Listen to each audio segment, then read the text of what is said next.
Welcome to the GNN Field Report. Our leading story today is, can we level an alt using the void assaults and ritual sites?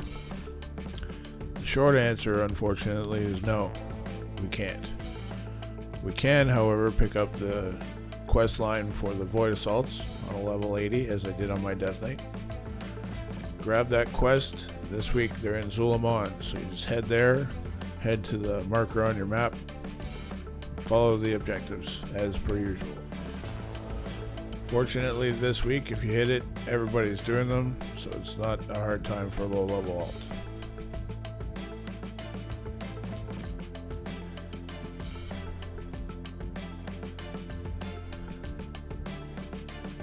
As you can see, we breezed through almost everything. Then you head back to Silver Moon City, turn in that quest, and you'll receive the follow-up quest to go back and just keep doing void assaults. They're never ending, so you can just literally spend all day there.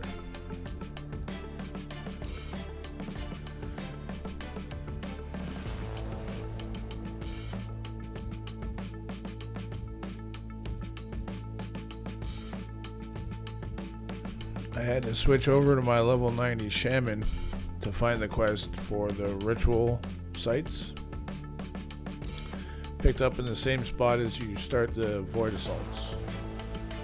Ritual sites will always be in the opposite zones from the void assaults, so that means this week they're in Eversong Woods.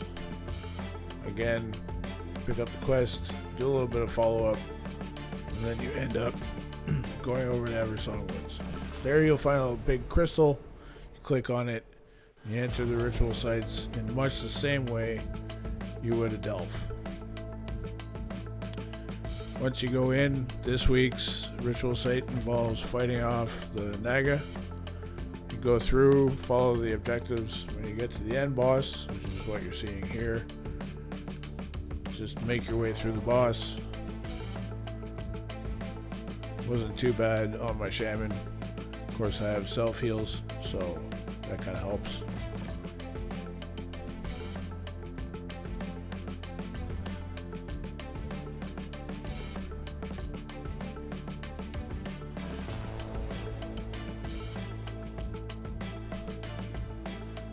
And once you're done, you get all your achievements.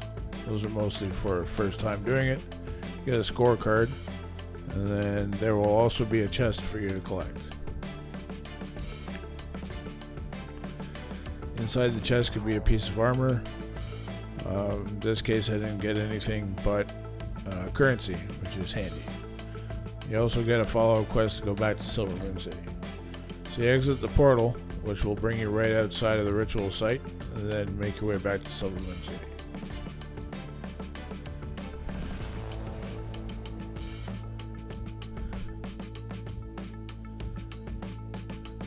You will get plenty of currency for doing these. I'm pretty sure everybody will be able to get almost everything available through the vendor. The next story is covering Decor Duels. Decor Duels is a giant in-game version of hide and seek. Your role to start with will be random. In this case, I started off as a hider. You have a certain amount of time to find a spot to hide in. After that time elapses, the seekers are set free, and they come out and they do their thing. I didn't move around a whole lot. I found a decent spot. Ended up getting an achievement for length of time before I was found. But I was found second to last. Once you are found, much like in Plunderstorm, you can observe the rest of the event. Then when that timer runs out, the roles will reverse, so if you are a hider, you'll become a seeker. You can choose the type of seeker you want to be, which just gives you different abilities. I chose Arcane Ranger, or whatever it's called. I'm sorry, I forgot what it was called.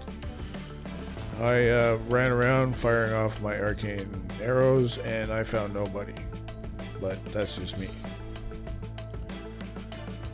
Once the event wraps up, you will get a scorecard on how well you did, and that determines how much of the currency you get.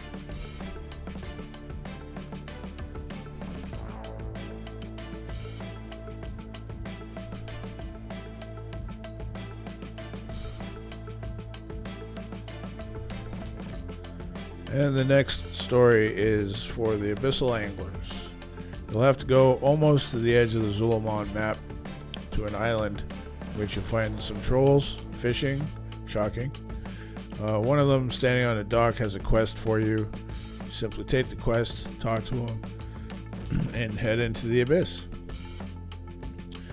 Your main goals, from what I gathered, was to catch as many fish as you could and to search out sunken relics.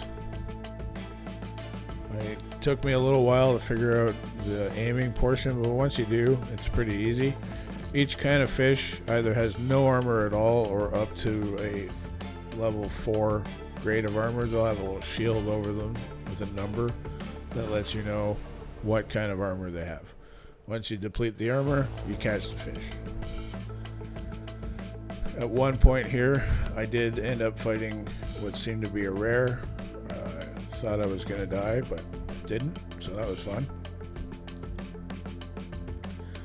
Every time you do end up having to leave the abyss, you will get a scorecard on how you did, and it returns you to the dock, so that's not so bad. You don't have to fly back from the mainland or anything like that.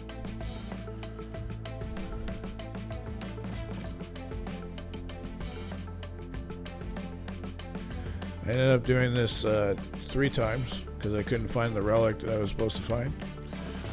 I found them a little hard to find. It was tucked away out in the corner, but I'm sure once you get used to it, it won't be that hard to find them. There are globes of water to fish in too, oddly enough, because you are underwater, so